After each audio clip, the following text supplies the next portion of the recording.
আসসালামু আলাইকুম এভরিওয়ান, আশা করি আপনারা সবাই ভালো আছেন। আপনাদের তো আমি অনেক ভালো আছি। তো welcome back to my channel one second. আজকে চলে আসছি রাকিব ভাইয়ের দোকানে সকাল সকাল। এই তো রাকিব ভাই আমার সাইকেলে অলরেডি কাজ করা শুরু হয়ে দিচ্ছে পেছনের চাকার। তো কালকে ফ্রাইডে ছিল, প্র্যাকটিস ডে ছিল। তা কালকে ক্যাঙ্গারু মারতে যে পেছনের চাকা বেঁকে গেছে, আর হচ্ছে স্প্যান্ডেল মানে এক্সেল যেটা সেটা হচ্ছে বেঁকে গেছে। তো এটা ঠিক করবো আর হচ্ছে এটা বানাবো আবার আজকে নতুন করে। বাইকের স্প্যান্ডেল যেগুলা এগুলো আবার নতুন করে বানাবো। তো এটা নিয়ে আজকের ভিডিও। তো সকাল সকাল চলে আসছি রাকিব ভাই এখানে। হাত দিয়ে মাটি জোয়া যাওয়া ভালো হবে না।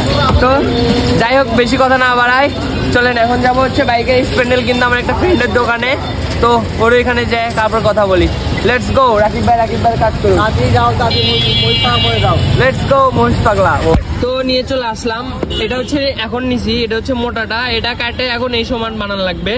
আর আগে এটাই নিতাম, এটা তো হচ্ছে খালি মনে করে সাইডে কেটে নিলে হয়ে যেত। বাট এটা এখন আজকে এটা করে নেওয়া লাগবে।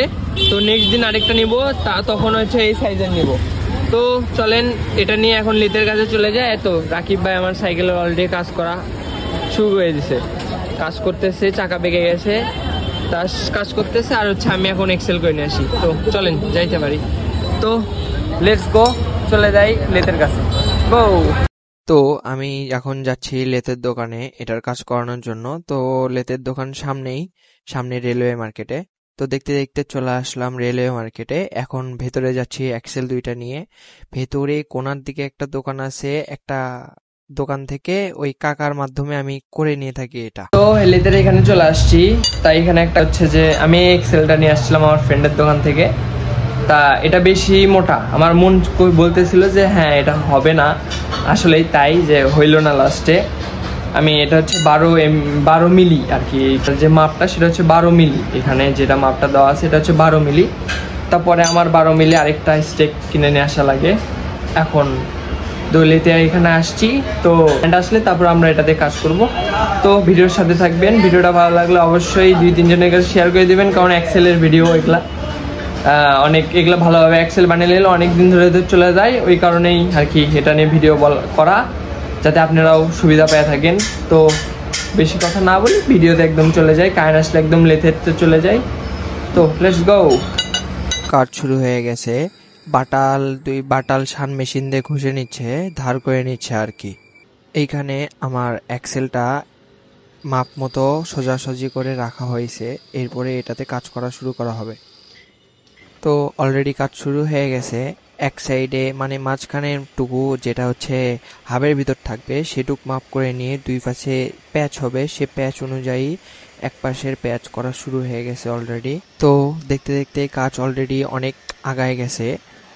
আমার যেটুক প্যাচ হবে সেটুক অনুযায়ী এখানে প্যাচ করা হচ্ছে। তো সমান ছিল সে জায়গায় প্যাচ এখন শুরু হয়ে গেছে মাপ অনুযায়ী। তো দেখতেই তো পারতেছেন প্যাচ হচ্ছে।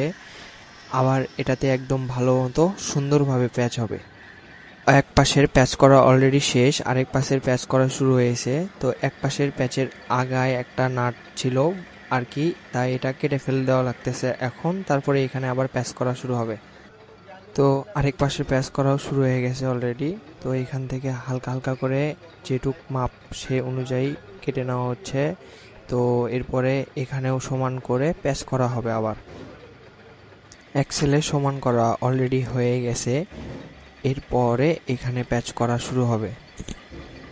সমান হয়ে গেছে। সমান করার পর কাকা ওটার মাপ নিচ্ছে যে সমান কতটুকু হইল। এরপরে প্যাচ দেওয়া শুরু করবে আর কি। মাপ সঠিক হওয়ার পরে তো এখানে প্যাচ করা শুরু হয়ে গেছে অলরেডি। এখানে 10 মিলির প্যাচ বলতেছে এবং আমার এক্সেলের মাপ হচ্ছে 12 মিলি। 10 মিলি এটা কাস্টম মেড করে নেওয়া, তার কারণে আমার নাট একটু বড়। প্যাচ কাটার পর আমার যে নাট, তো নাট ওইখানে প্যাচে বসানো হচ্ছে যে সঠিকভাবে প্যাচ কাটা হয়েছে কিনা বা হ্যাঁকা হয়েছে কিনা। তো নাটে একদম প্যাচ ভালোভাবে বসতেছে। তো আমার দুই সাইডেই কমপ্লিট আর কি। দেন কমপ্লিট হওয়ার পরে আমার উপরে একটু ঘষা মাজা করে দিচ্ছে যেন ভালোভাবে নাটের প্যাচটা থাকে। ওই কারণে কাকা ভালো করে একটু ঘষে দিচ্ছে যাতে এক্সট্রা কোনো না লাগে থাকে। তা কাকা প্যাচের উপরে ঘষে দেওয়ার পরে এগেন নাটটা নিয়ে একদম শেষ পর্যন্ত লাগাই দিচ্ছে, একদম ভালোভাবে নাটটা প্যাচ খাচ্ছে কিনা তা দেখার জন্য। তারপরে আবার আরেক সাইডে যেটা প্যাচ ছিল সেখানেও এটা সেম ভাবে ঢুকে নিল যাতে ভালোভাবে থাকে আর কি প্যাচটা। তো কাজ টাজ করে বাসায় চলে আসছি। এটা হচ্ছে নতুন এক্সেল, আগেরটা বাগাই গেছিলো, তাই এটা হচ্ছে নতুন এক্সেল, ফুল একদম নতুন। যেটা তো দেখতে পারলেন আমি বানালাম, কেমনি কি বানালাম সেটা তো দেখতে পারলেন। তো সাইকেলের চাকাও ঠিক হয়ে গেছে, তো সাইকেলের চাকার টাল সারাই দিছে, বাট রিমটা একদম, রিমের টেম্পার যেটা সেটা একদম খারাপ হয়ে গেছে। এই তো সাইকেল এখানে আছে, এই তো এক্সেল লাগাবো এখানে কিছুক্ষণ পর আসা, এখন আসলাম, এই তো এখন লাগাবো। তো দেখতে পারলেন কেমনি কি এক্সেল বানাই। তো এক্সেল যদি কেউ বানায় নিতে চান এআরসির, তাহলে অবশ্যই আমার সাথে যোগাযোগ করবেন। আমার হচ্ছে ইনস্টাগ্রাম বা ফেসবুকের পেজেতে অবশ্যই যোগাযোগ করবেন। তো আজকের ভিডিও পর্যন্ত, আশা করি ভিডিওটা আপনাদের ভালো লাগছে অ্যান্ড হচ্ছে ইনফরমেটিভ লাগছে আপনাদের কাছে। যেমনি হোক এটা হচ্ছে, কারণ একটা শক্ত মজবুত এক্সেল নর্মাল এক্সেলের থেকে অনেক ভালো কার্যকর। আমার আগের এক্সেলটা সেটা আমি প্রায় 1 বছরের বেশি ইউজ করছি। তো যাই হোক, ভিডিওটা ভালো লাগলে অবশ্যই লাইক করবেন, সাবস্ক্রাইব করে পাশে থাকবেন। তো see you soon in the next video. Allah হাফেজ, পিস।